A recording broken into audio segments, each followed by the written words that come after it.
guys, and welcome to a very special edition of Model Tanks with me, Spartan086, and today we're going to be going into the Flight Museum in East Fortune, Scotland. So in we go.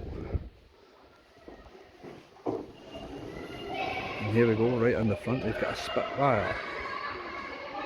Absolutely fantastic, right off the top.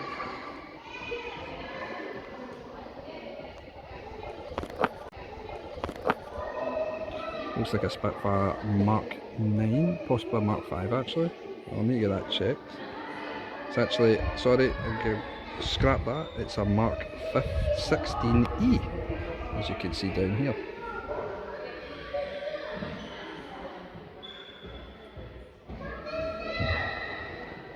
Come out like that and you can see it. Very, very cool. And we'll switch it around and we'll go over to a Bristol Bolingbroke. Something I have never ever heard of before. Never seen. Know very little about this aircraft, but it looks very funky. And then we come over here and we've got a Messerschmitt ME 163B Comet.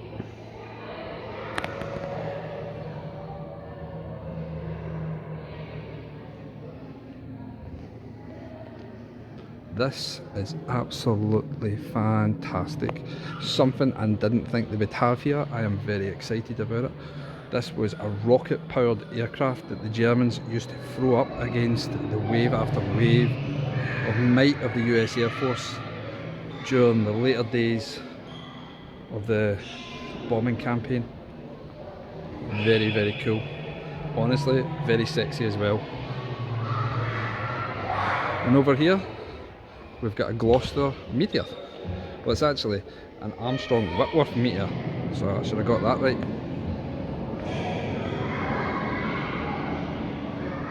So what it says here was the Meteor was the RAF's first jet fighter that entered service in 1944. This later example is a night fighter version with 2 seats and a longer nose to house the radar.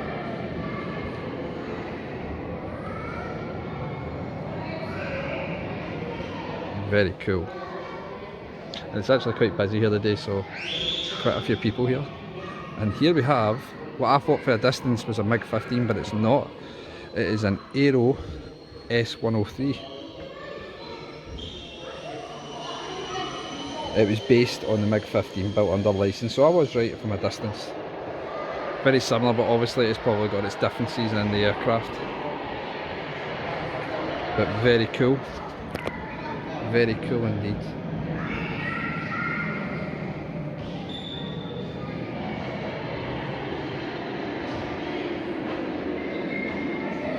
And the engine used on the MiG-15 was actually a copy of a Rolls-Royce engine that we gave to the Russians or the Soviets. Very much against the advice of the Americans, but very cool indeed. And it gave the Russians the ability to produce a fighter that could compete against the Western aircraft. The very similar engine that's actually used on, that looks like a Vampire, no, it's a Seahawk, sorry. Apologies. Now we turn to one of the most legendary British aircraft ever to take flight, and that is a Harrier. Now this is a Mark 1 Harrier. Yep, a GR1. It was built originally by Hawker Siddeley, and the first aircraft to go up was actually not called Harrier, it was called Kestrel. It was a different kind of design, but eventually the Harrier came from that. A wee bit. So this tells you a wee bit about the aircraft. This is the oldest surviving Harrier in existence that was used for testing and never saw operational service. So a bit of a shame. And here we go to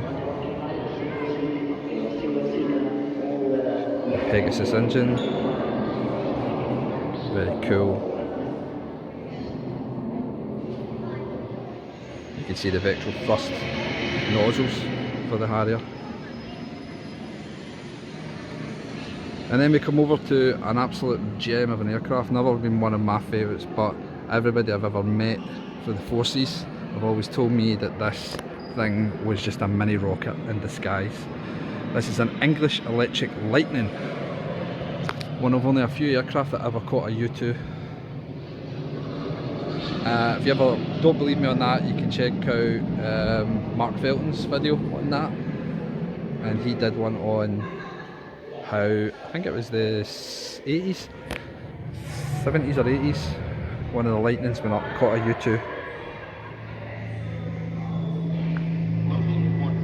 So this is a Mark II, or an F2 version of the English Electric Lightning.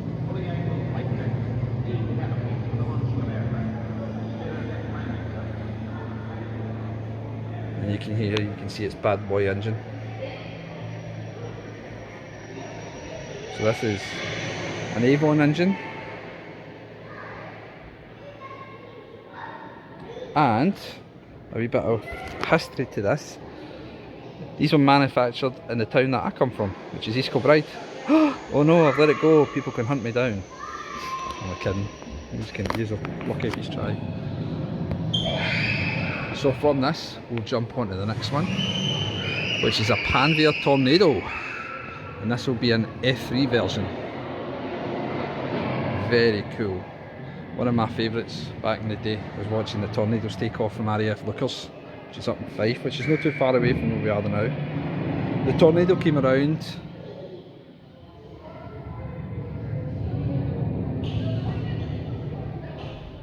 from a joint venture between Britain, Germany and Italy, and partnership between Rolls-Royce, MTU and Fiat. The actual version in front of us isn't an F3 version, it is actually a GR4, which I didn't think in this configuration that it would be, especially in this colour. This colour is more likely that of more an air defence or an F version. All the kids screaming as they see aircraft. And we're going by the nose feature. You can see.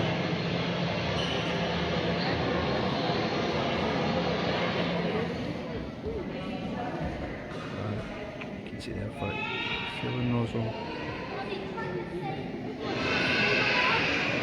and you can see the Fox Hunter radar. Phenomenal. Phenomenal. Next one on our wee trip is the Speedcat Jaguar, which was a joint French and British design. This is obviously an RAF version. This is in the same colours that it would have been in the first Gulf War. You can see it's got its bomb run display on the side telling you where it's delivered and when. It's all pretty decent. One of the funkiest features of the Jaguar was, for air defence, its air-to-air missiles were kept on the top half of the wing.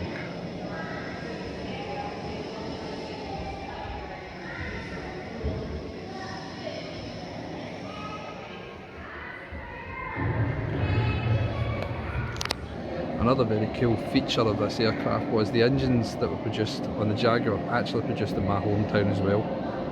This version, X-Ray 7119, is phenomenal, absolutely beautiful. And here you have the tiered designator, which stands for Thermal Imaging Airborne Laser Designator Pods. These were used on the Tornadoes and Jaguars, and they kind of got their first use during the first Gulf War in '91. They did phenomenally well.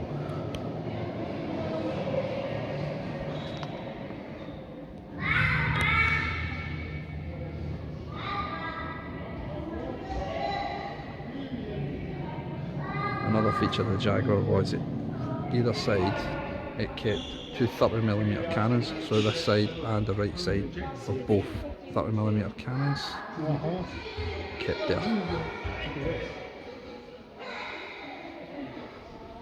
And you can see this one's got some absolutely hilarious artwork on the side. And over here we've got a de Havilland Sea Venom. This is one of the British fighters that came around after the war, and it went on to Britain's carriers like Eagle and Ark Royal. It was more of an air, all-weather kind of fighter, and it did fairly well. Its first kind of operational point was during the Suez Canal engagement. It was also used in combat in Yemen and against Greek Cypriots under the EOKA in Cyprus. Very phenomenal aircraft for its time. A credit to British aviation.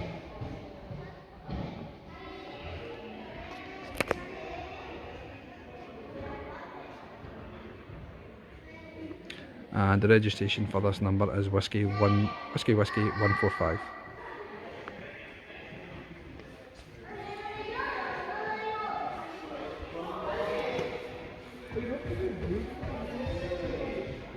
Some of the bombs carried, high explosives, incendiaries, etc. carried on the aircraft.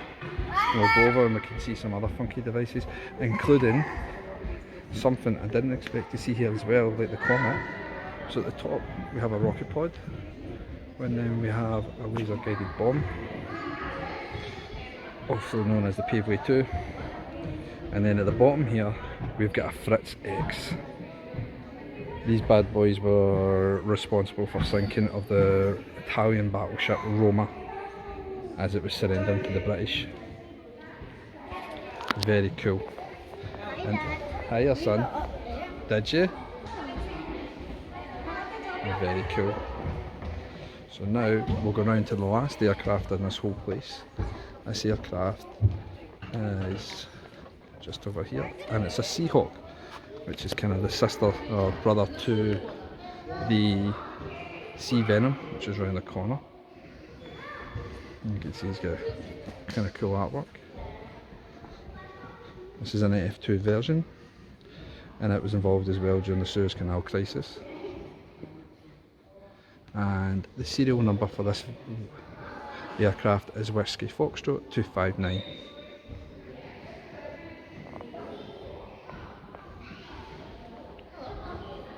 How are you? 750 kilogram bomb.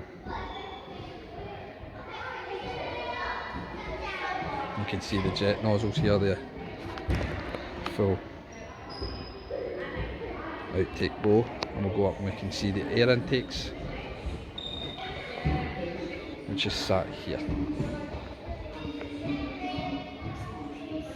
For defence, this aircraft carried 420mm Hispano-Susan cannons, which sat at the front here. As you can see, I can't go too far around because obviously I'll get shouted at by the staff. So it's also showing you here a gun pod, which is there, and above you've got an AM7 Sparrow. So pretty decent things in here. So this wee place is East Fortune. It's the National Flight Museum of Scotland, and it is a great wee day out for anybody visiting the area. Take a wee look at that Mark 16 Spitfire again.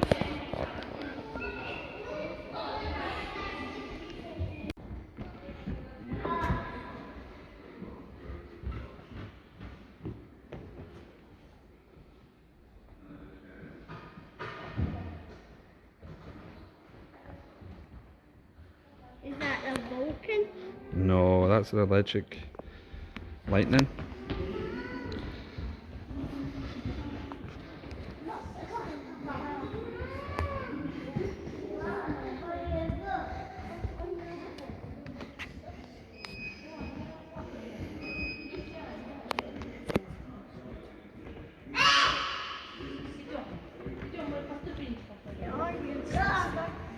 She's gone down, Anton. Don't be walking away, son. Stay next to Dad. To Dad.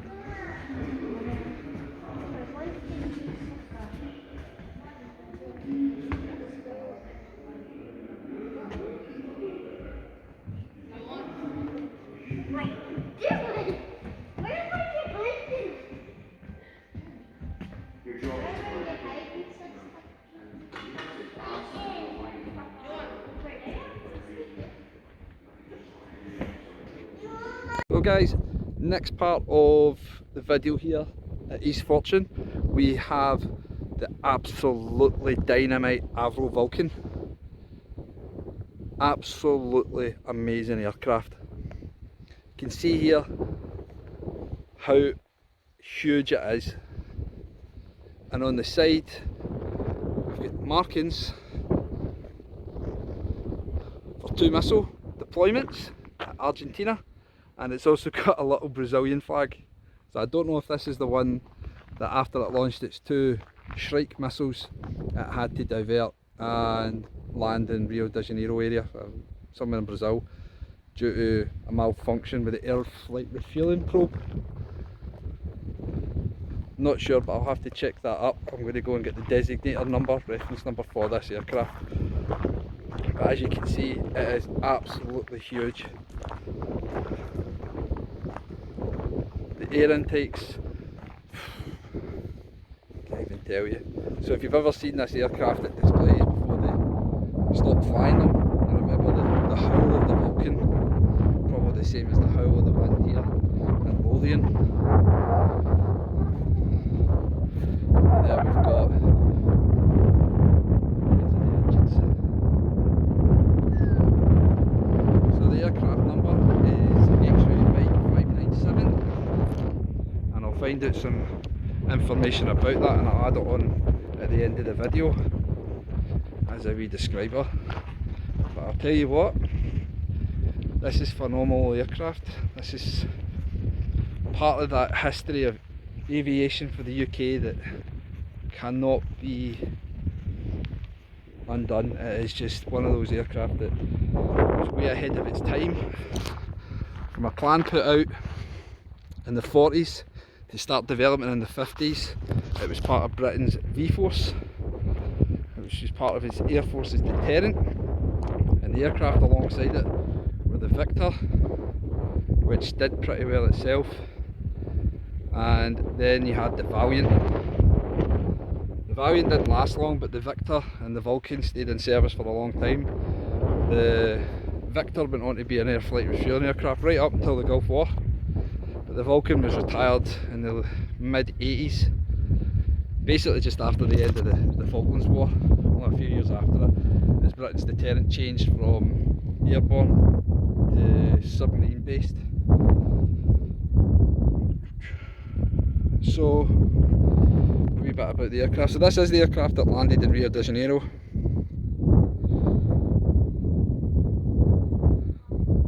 A wee bit about it. So it's just basically the same things as I was saying there. You had the Vickers Valiant, the Handley Page Victor and the Avro Vulcan, Clipton known as the V-Bombers. The Vulcan ever service in 1956. 1956, look at it. Around about the same time the Americans were putting the B-52 in. When it came to bombers, how much would I rather have? No offence to our American cousins across the pond.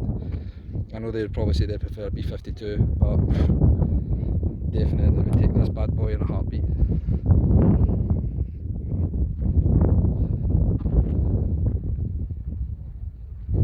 So I'll end that wee video there. The next one I'm going to be doing on is the Comet. Okay guys, so this is the Comet. The Comet began its life as an airline, and it was pretty much the same like the Vulcan, was kind of ahead of its time. It started off doing excellent runs, and it was competition was against the Boeing 707, but as time went on, a number of accidents befell this aircraft, and it fell out of favour, and Boeing pretty much beat it into production. One of the things that Boeing said was its biggest faults was its aircraft engines were actually inside the wings, whereas you know it's with Boeing aircraft and most aircraft now, the engines are outside for an ease of mechanical. For me, I actually think the engines being inside the wings made it so much more cool.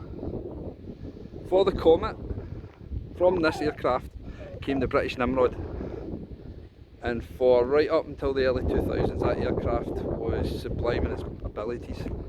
I personally watched it take off numerous times from area focus and from area pinholes, and the sound of the aircraft was phenomenal. So yet again another wee part of history here at East Fortune that makes up British aviation. So there we go guys. So it was good that I got the information about the Vulcan as well, letting you know that that one X-ray Mike 757 had actually landed in Rio de Janeiro. So there you go. Right in front of you right there is a part of main history itself. And something to be proud of. Something to remember. Something that I'm sharing with my children. They've just walked off to go to get a cafe to get something to eat. So, but there we go, guys. So, till the next part of the video, have a good one. So, last part of the video, guys, we're inside the Concorde hangar. Here we are, with one of the last surviving Concordes that served with British Airways. And I don't really know how to show you the sheer size. Actually, there you go. So, there's this woman underneath the front wheel compared to the fuselage up there. Just shows you the sheer size and height of this aircraft.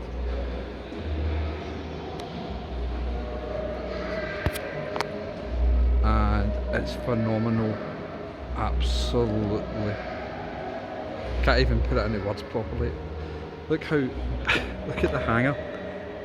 They've had to up the hangar just so they can get the tail in. Phenomenal. My word of the day, by the way, in case you're all making fun of me. Phenomenal. So here's the air intakes for these bad boy engines. And I was telling my daughter when I was here, this is how the accident with Air France happened. Was that something caught the wheel, ripped the rubber off, and went into the air intakes, which then caused the engines to catch fire, basically destroying them. And from there you had the big massive accident. But just trying to describe this is unreal, and just the sheer size of these Olympus engines. Oh, there you go. So Rolls Royce, it's the Necmat Olympus 593.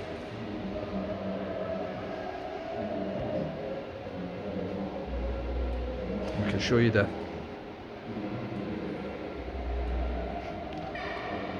blast doors. Can't even think how bad it would have been behind here when these bad boys get strung up and pushed into afterburner. Phenomenal. Golf Bravo 0 Alpha Alpha. And I always watch the people that are doing the buses and the trains do that, and I can never understand why, but now I do. You want to give a reference to the aircraft so you can find out the history of it.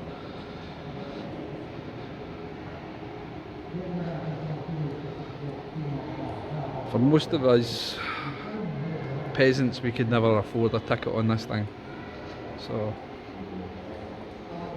just to see it, maybe I'll do a wee video from inside.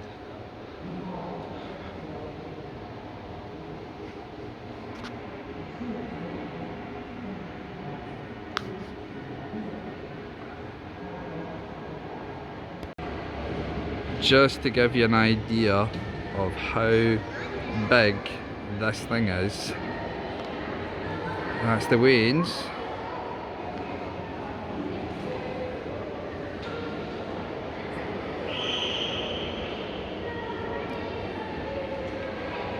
Unreal. Well, next video is a wee Hawker Hunter, or Hawker Sydney Hunter, now owned by BAE Systems. Maybe Red Arrow. Seen these hundreds of times. Used to see these flying over my house. I'm not even near an airfield, but there's an air flight path over my area, so these would fly over my house regularly.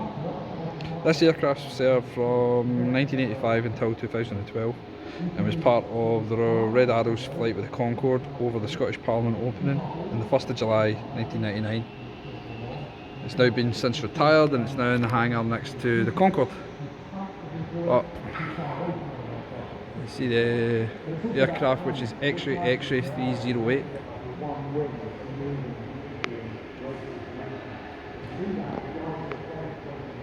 It's actually it's been a very good aircraft. It's done pretty well in the export market. Sold to a lot of countries. The Americans produce it as a jet trainer for their US Navy, and it goes under the name, I think it's Goosehawk.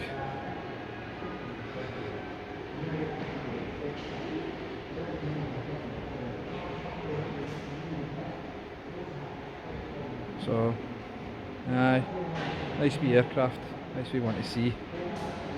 And if you ever get to see the chance of the Red Arrows doing their display, it's something to see. I definitely recommend them.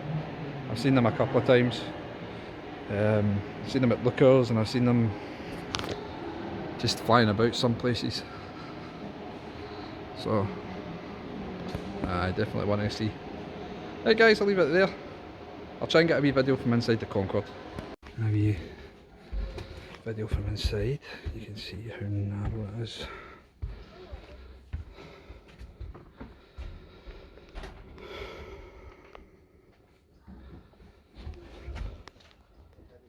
You can see there long, they don't show you the other side. But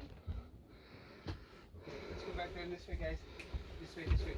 Back down, please. Come on.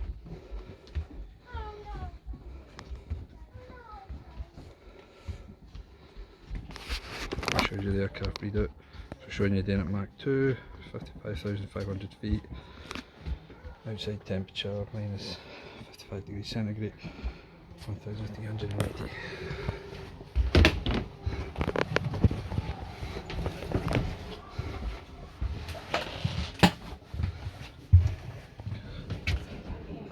And it shows you the aircraft cockpit.